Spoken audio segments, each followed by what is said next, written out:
Our country 'tis the sweet land of liberty, of the ice.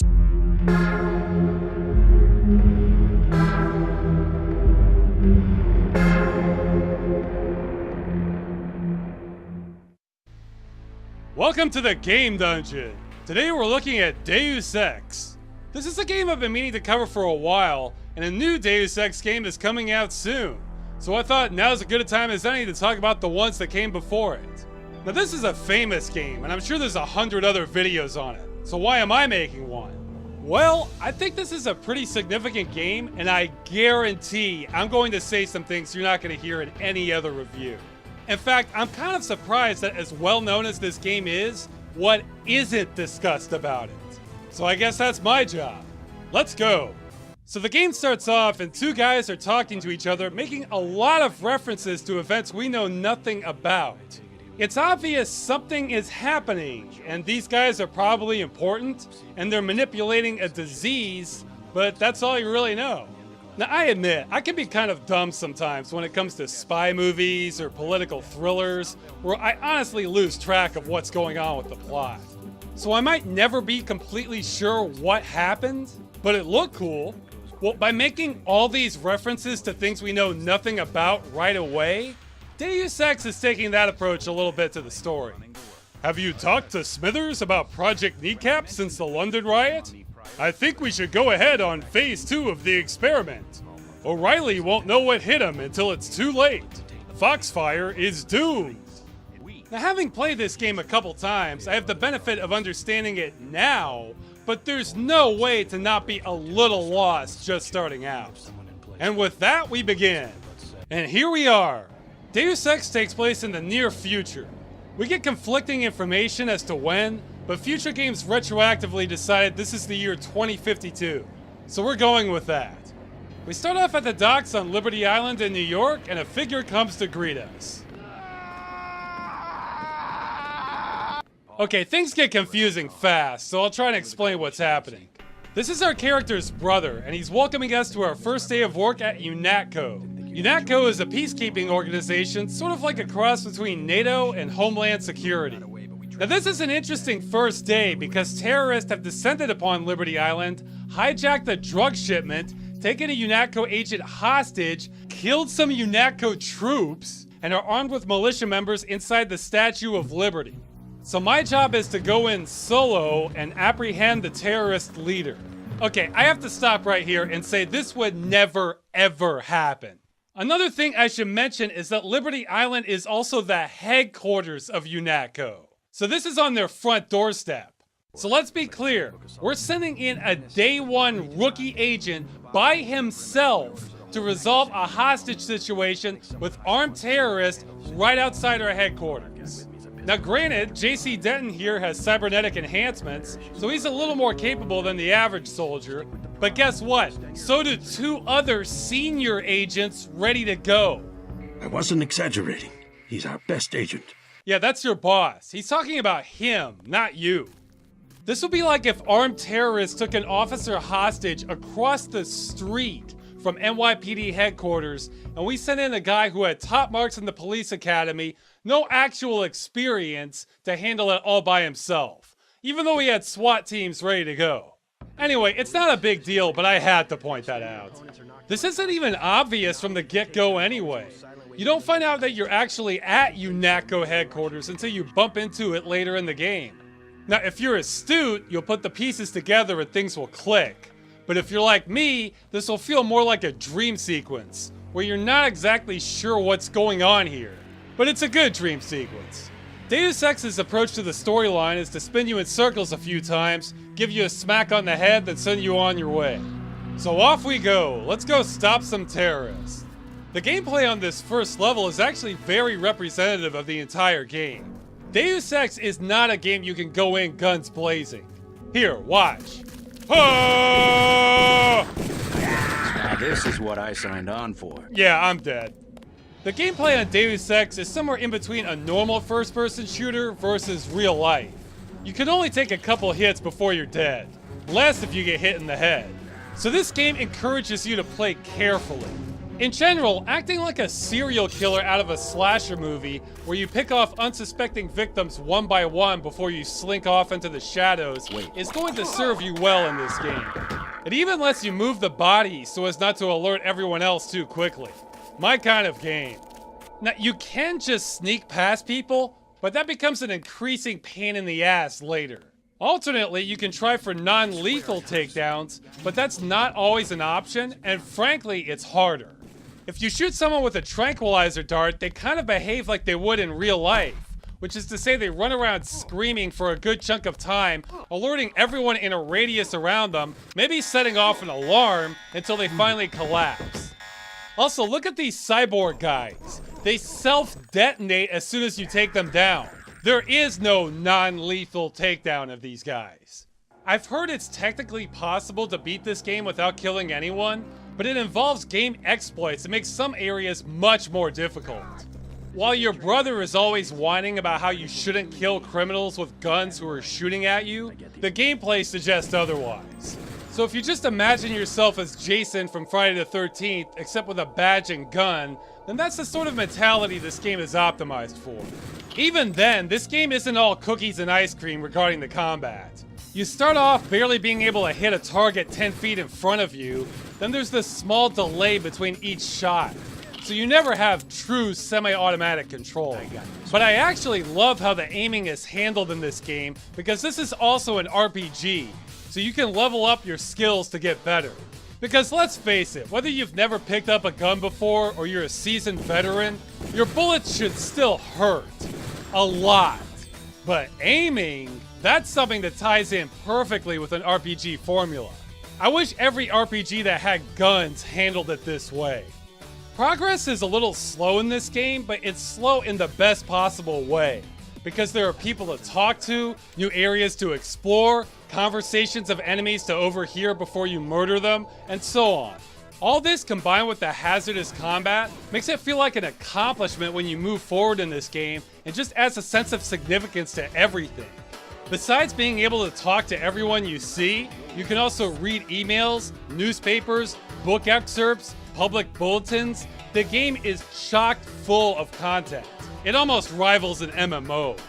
So a level that might take you 5 minutes to get through in another shooter could take you 45 minutes to an hour to get through in Deus Ex because there's so much there.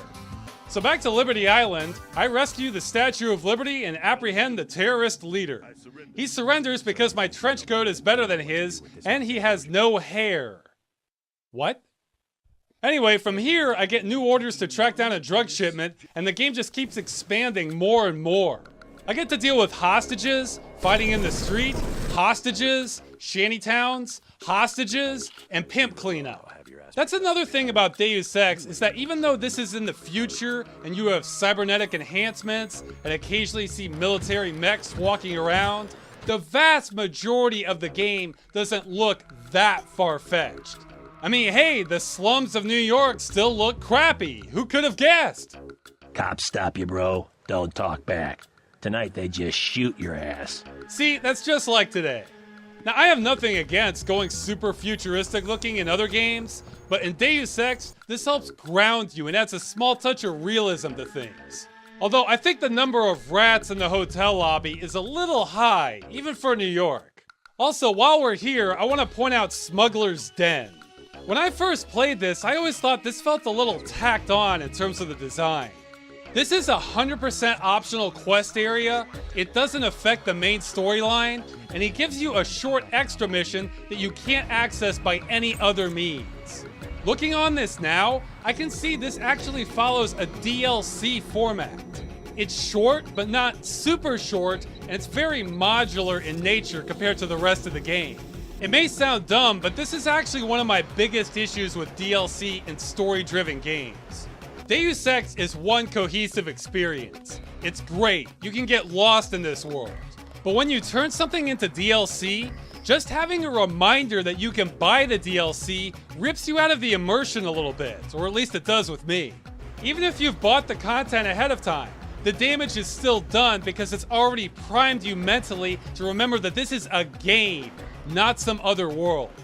So if I buy Deus Ex with the Smuggler's Den add-on clearly advertised, then every time I hear about Smuggler in-game, I'm going to remember, oh, this must be the DLC. So instead of wondering who Smuggler is or thinking about something else in the world, I'm thinking this is the extra part of the game I paid for instead. For me, this is the damage of DLC. Every time you rip the player out of the experience to remind them, yes, this is indeed a game. Take off your shoes. It really harms the overall impact of games with a lot of narrative like this one. And hey, this game predates DLC, so this isn't even an issue. But I wanted to point this out because it's obvious to me that if this game was made today, Smuggler's Den would be DLC. The game really starts feeling like its own world at this point.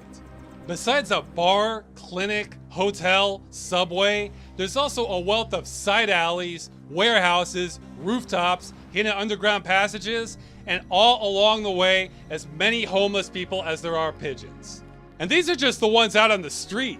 There are so many homeless people that later you discover what's practically an underground society of them in decommissioned subway tunnels. Welcome to New York 2052.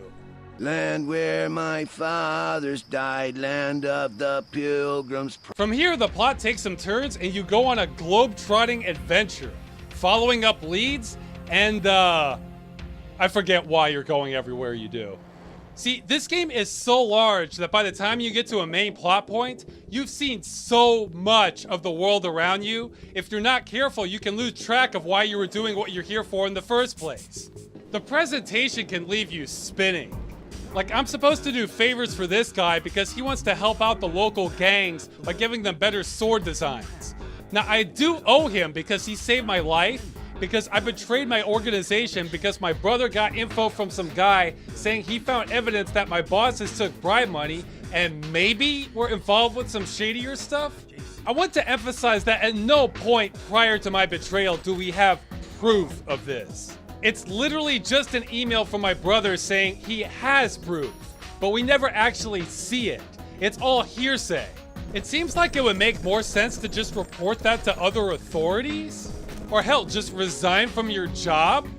The plot here would be like if your brother was involved in WikiLeaks and he said he knew another guy in WikiLeaks that said he knew the director of Homeland Security had taken bribe money. So your conclusion would be to send classified information to militia groups with no proof of any of this and go rogue.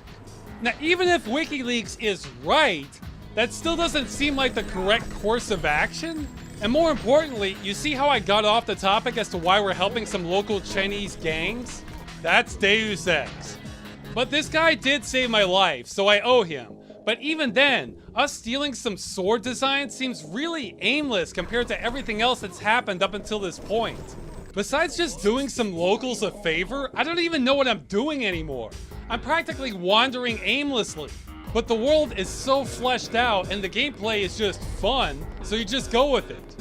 Well, it just so happens that the people who manufacture these swords also manufacture that virus that was mentioned earlier that's devastating the globe. So it all comes together now, except there wasn't really a good reason for us to connect the dots to begin with. Deus Ex. Majestic. Majestic. Later, the game just starts throwing one conspiracy theory after another at you.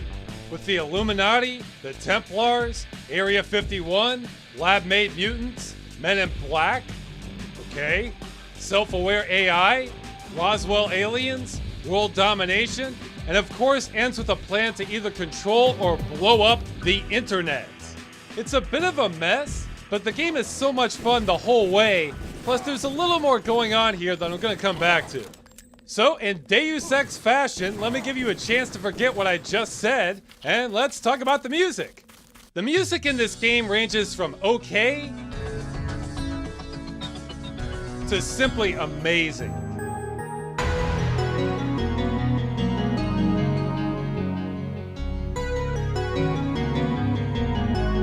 This game had 4 different composers, but the majority of it was done by Alexander Brandon, though Michel Vandenbo had some really excellent tracks also. There's so much good music in this game, people who have played it are going to have different answers for which tracks are their favorites. Now, this was one of the last mainstream games to use mod tracker music. which is like MIDI music, except it's a lot better because the composer gets to choose his own instrument sounds. It does mean that some tracks could sound a little clunky though.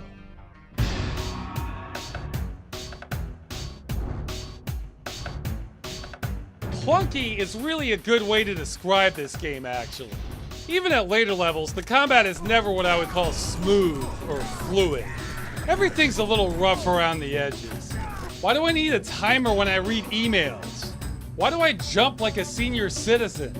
Why is a flashlight a superpower that requires specialized fuel cells? And pretty much anytime you have a game as huge as this is, you're gonna have bugs or shortcomings, and Deus Ex is no exception. There are loads of small glitches. Like, look at this. The troops have me trapped in here. I can't get past them. They don't flinch from gunfire either. I literally cannot escape without attacking them.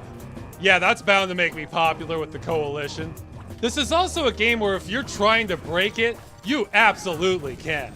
The first time I played, I was trying to gain entrance to this compound, but they were giving me a long runaround for letting me in, even though I only had 12 hours to live. Then they sent me to this lady that they don't even like, and she wants me to break into a police station. Oh yeah, that's gonna go well. So I decided, hey, how about I use my cybernetic abilities to just sneak into the compound? Well, that didn't go so well. My, allies and I weren't becoming the best of friends. Plus, besides glitches, most of the animations are very basic. Half the people in Hong Kong don't exactly look Chinese. You missed them. They left over an hour ago. And their accents could use some work. Illegal products, of course, but you find everything in the canals. Things that have been lost. Things people want to forget. This is a game you have to use your imagination on. Like how a group of underground terrorists are all wearing conveniently matching uniforms. Or how every major city you visit only has a dozen or two people on the street. Or how you can drink 10 40 ounces in 5 seconds and not die. You just can't take everything at face value with a game like this. Another thing you have to overlook is that even though you're the hero, the game still encourages you to play like a criminal anyway. If you're not breaking and entering, picking locks, and stealing everything you can find, you're gonna have a hard time. It doesn't matter if you're stealing from rich or poor, your own colleagues or complete strangers, you need their stuff. At least with hacking into people's email, you're trying to gather intelligence. By hacking ATM machines so you can steal $100 is a little less classy. It would be like if James Bond sabotaged the vending machine so he could steal 20 bucks from it.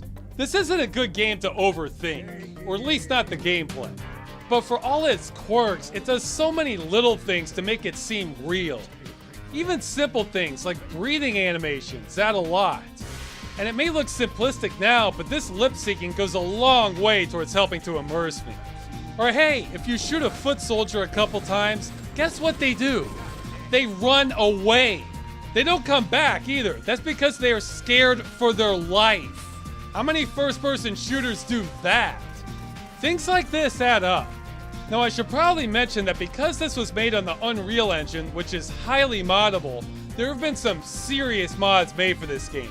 Total conversions, actually. I haven't had a chance to play all these, though the Nameless mod I did give a shot. I didn't get very far though, because if you're expecting something like Deus Ex, you should keep looking. It's more like a runaway project from an online community that's only intended audience is itself. It has a lot of humor that breaks the fourth wall, isn't that funny, and you're probably not gonna get it unless you were part of this community. I think this mod could possibly be the largest inside joke ever made. At 14 hours of gameplay, it's an oddity that you wouldn't think exists, but here it is. Additionally, Deus Ex Revision is the most recent, and it's intended to be an overhaul of the original game to add some more features, particularly visuals.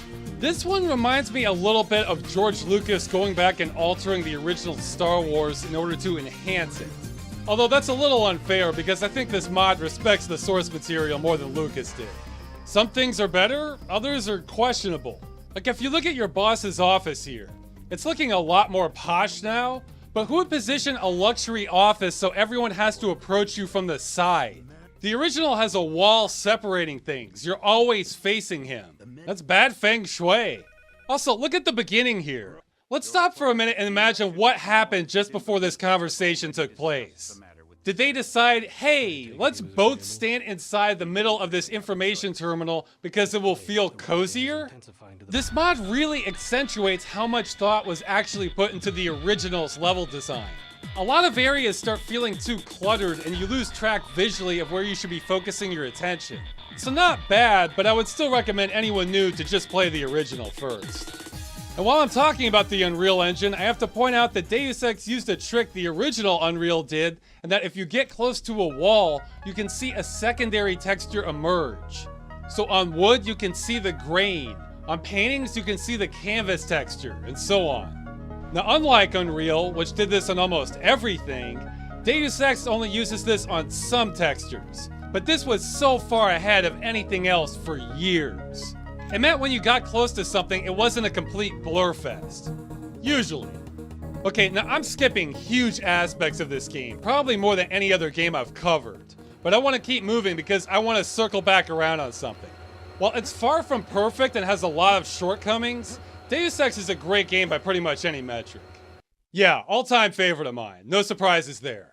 The thing is, I would argue from a certain light, this is the most significant game ever made.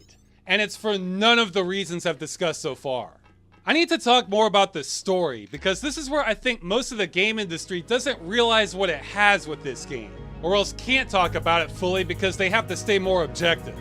Well, not me, I can say whatever the hell I want. So here we go. See, the story to Deus Ex exists on 2 or 3 levels. The first level is what I would call fun video game story. You're stopping terrorists, fighting against a malevolent organization, saving the world from a virus, uncovering the Illuminati, blowing up mechs. This is nothing we haven't seen in other games already. It's not too deep, you're not meant to take this seriously, it's just to make the game fun. So if you ever hear someone criticize the story to this game, which you totally can do, this is the layer they're talking about. The second level, which some might say is still part of the first, will be the world story of the game. This is all the secondary stuff independent of the plot, where all these characters are brought to life. You get to hear about all their thoughts, fears, motivations, and philosophies. The quartermaster here realizes his organization is corrupt, but still wants to save it because of his personal creed. The Illuminati members see proactive guidance of mankind as necessity for society to function. Even your boss believes he's being practical and trying to balance the needs of the organization against political pressures to do things that aren't in society's interest. The characters in this game have a lot of depth to them and form a tapestry of views and beliefs that bring the game to life. This part is extremely well done and is the reason this game feels so real. Now, a few other games have pulled this off, but I think a lot of the game industry has a difficult time writing characters to be as believable as the ones in Deus Ex. Very few people feel contrived to me. In any event, this breaks far, far away from your typical Hollywood dialogue you see in so many other games. Now, the third level I'll get to in a bit. This is the one I think separates this game from perhaps every other one made. When I played this game for the first time, I was enjoying it, but I remember a specific moment when I became hooked. When you confront the terrorist leader, you remember, the guy with no hair? Listen to some of what he has to say. For 100 years, there's been a conspiracy of plutocrats against ordinary people. Do you have a single fact to back that up? Number 1, in 1945, corporations paid 50% of federal taxes. Now they pay about 5%. Number 2, in 1900, 90% of Americans were self-employed. Now it's about 2%. So? It's called consolidation. Strengthen governments and corporations, weaken individuals.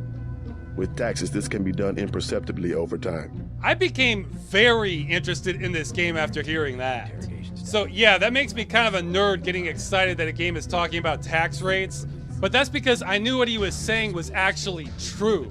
Now, it's a little more complicated than what he says because it was never a pure 50%, since there was also payroll tax, but the point is, you bet individuals are paying more taxes than corporations are nowadays. I mean, a better measure is effective tax rate. This isn't the official tax rate, this is the real tax for corporations after all the loopholes. Also, this isn't the year 2052. That could affect your numbers too. Now, as for the self-employment thing, I wasn't able to get numbers as far back as he's quoting, but what I did find shows that, yeah, self-employment is way down from where it used to be. We have a ton more consolidation now. Now, that number is actually going up right now, but not in a good way. That's due to corporations using less and less employees and hiring disposable contractors because then they don't have to pay out as much for benefits, insurance, and so on. So if you do freelance work for what amounts to less than minimum wage, congratulations, you're self-employed. This all adds up to power moving away from the individual towards large institutions. Now, the terrorist guy claims it's a conspiracy of plutocrats against ordinary people. He goes on to say it's all the Rockefellers and alludes to the Illuminati. Well, I don't know about that part, but normal people being marginalized and us entering a plutocracy?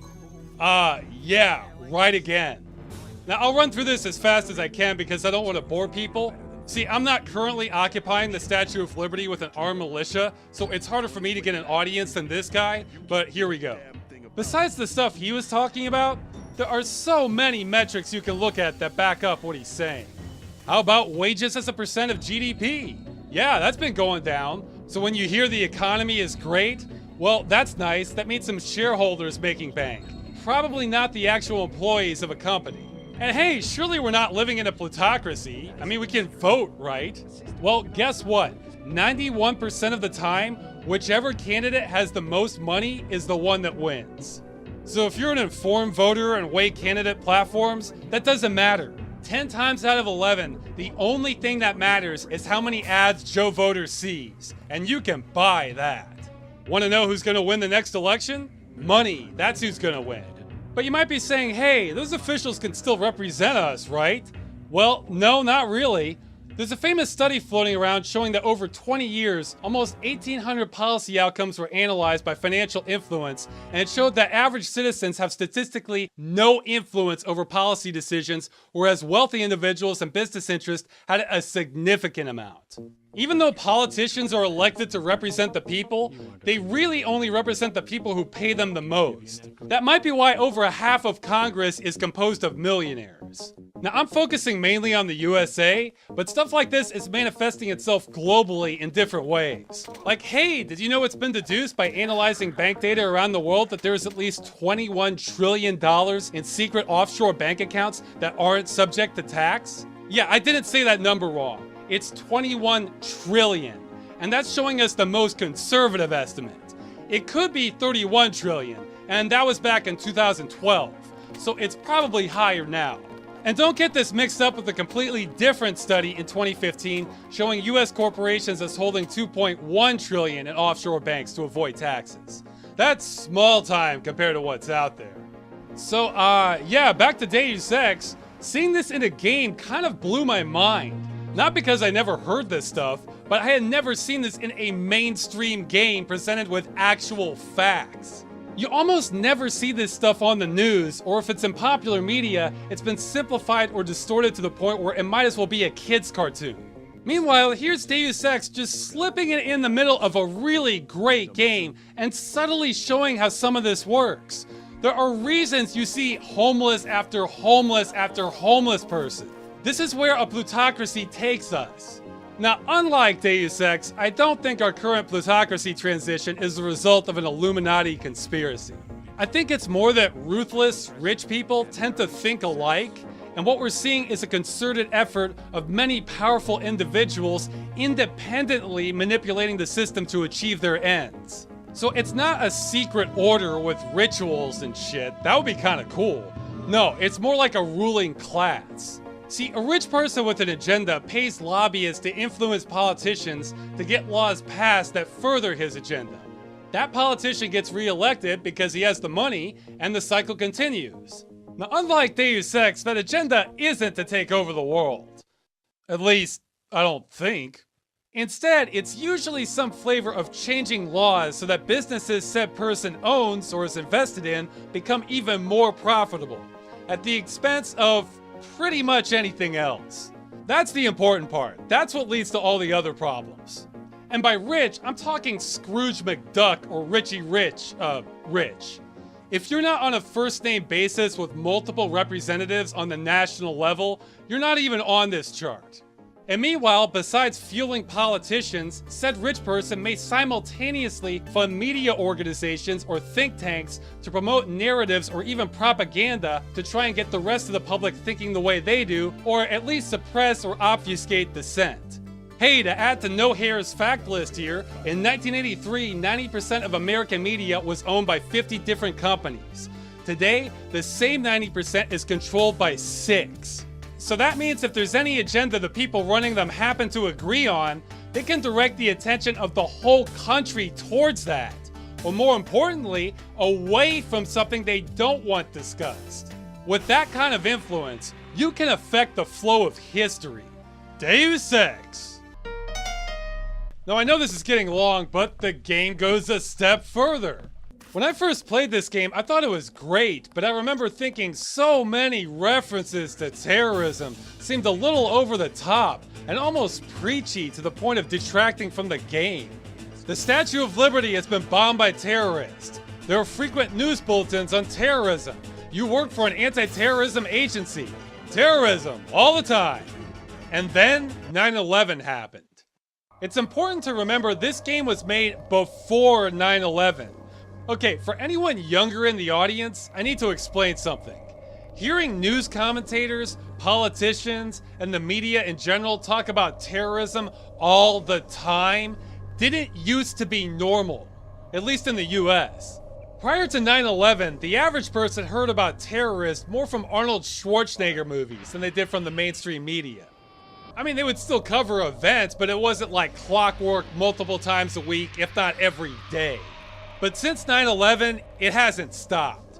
All the terrorism dialogue in Deus Ex doesn't even feel like an exaggeration now. The game was prophetic. I mean, everybody likes to point out that if you look at the New York City skyline in the game, the 2 towers aren't there.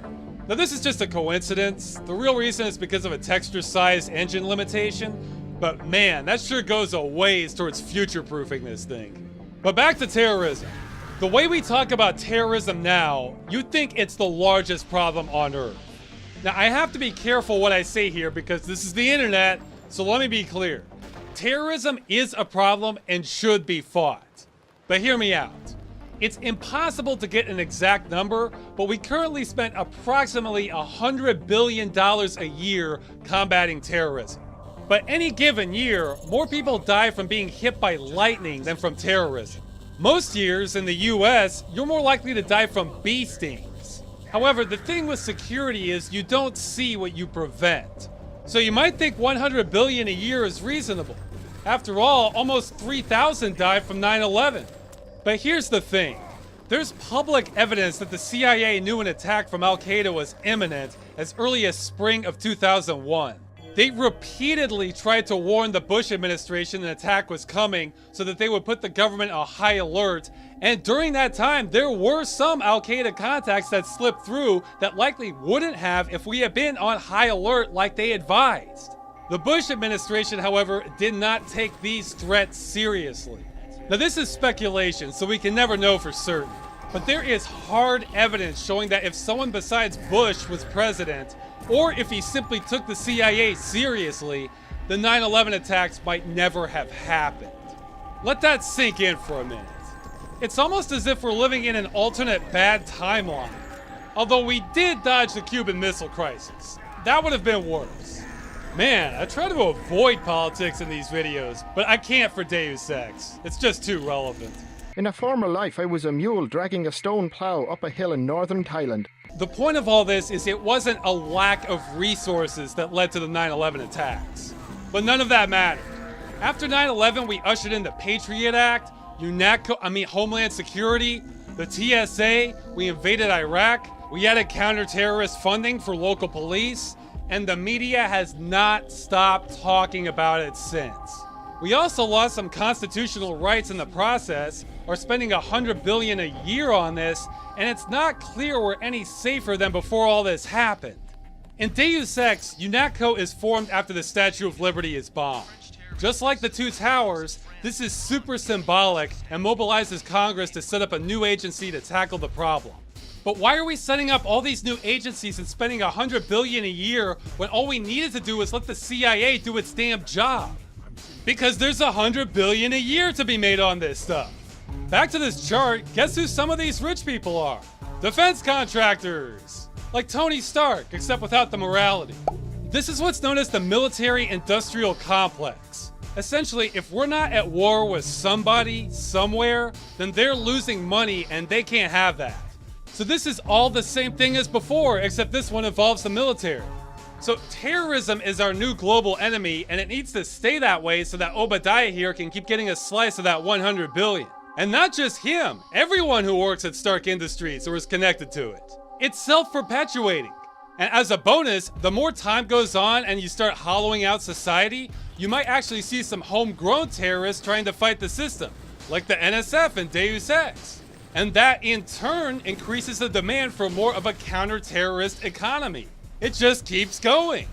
I'm normally not much of a conspiracy theory person, but if there's tons of evidence for something happening, and there's a whole lot of money to be made by not calling attention to it, then yeah, I get suspicious. Some of you may know that Eisenhower in his farewell speech explicitly warned about the military-industrial complex and considered it the greatest threat to our democracy. We must guard against the acquisition of unwarranted influence, whether sought or unsought, by the military-industrial complex. The potential for the disastrous rise of misplaced power exists and will persist. We must never let the weight of this combination endanger our liberties or democratic processes. But hey, he was only President of the United States and Supreme Allied Commander during World War II. What did he know? This is how the world works, guys. And that's the third layer of the story of Deus Ex. It's more than a game. It's illustrating not only real-world issues, but arguably a couple of the biggest ones that are shaping everything about our civilization and giving us a glimpse of how it works and where it's taking us. I haven't seen any other game come close to this. Oh sure, there have been other games with rich first-person shooter and RPG mechanics, or the tapestry of characters that really flesh out the world, or extremely layered and intricate plots and conspiracies. But all that is only what makes this a great game. Some of the issues explored in Deus Ex are right now indirectly affecting billions of people. We're seeing history being made, and Deus Ex sees it also. So for that, I give this the Transcendence Award. It's common for people to not take games seriously because they're mostly just entertainment. Well, if you read between the lines, Deus Ex gives you a better education for what's happening to our world and what you should be concerned about than the damn news. And it's packaged in a highly entertaining game, so it can reach people it might not normally otherwise. How's that for game relevance? Yes, do exactly that. Keep me informed. I mostly play games for escapism, so if one is going to rip me back to reality, I appreciate it being as awesome as this one. And this is sort of a repeat, but I want it anyway. Some of this is real. See? Real conspiracies. They're not kidding. Now, of course, most of this isn't real. The vast majority of it is still just fun video game filler. But what it does hit on is so poignant. And in the land of the blind, the man with one eye is king. Well, Deus Ex has that one eye open. So to wrap this up, let's talk about the ending. We get 3 endings, and they're all lame. According to online polling, the game takes 24 to 37 hours to finish. And we get about 2 one-minute game cutscenes for each, and about 2 minutes for the Illuminati ending.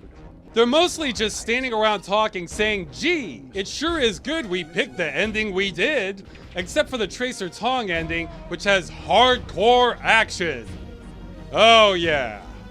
These endings suck. I'll talk more about them in the next episode, so stay tuned for the sequel.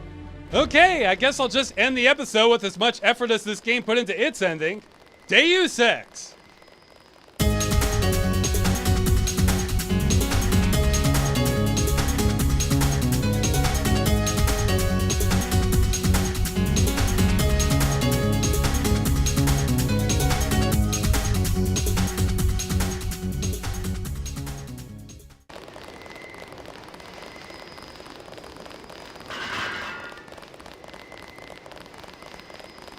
I'll be okay, thanks.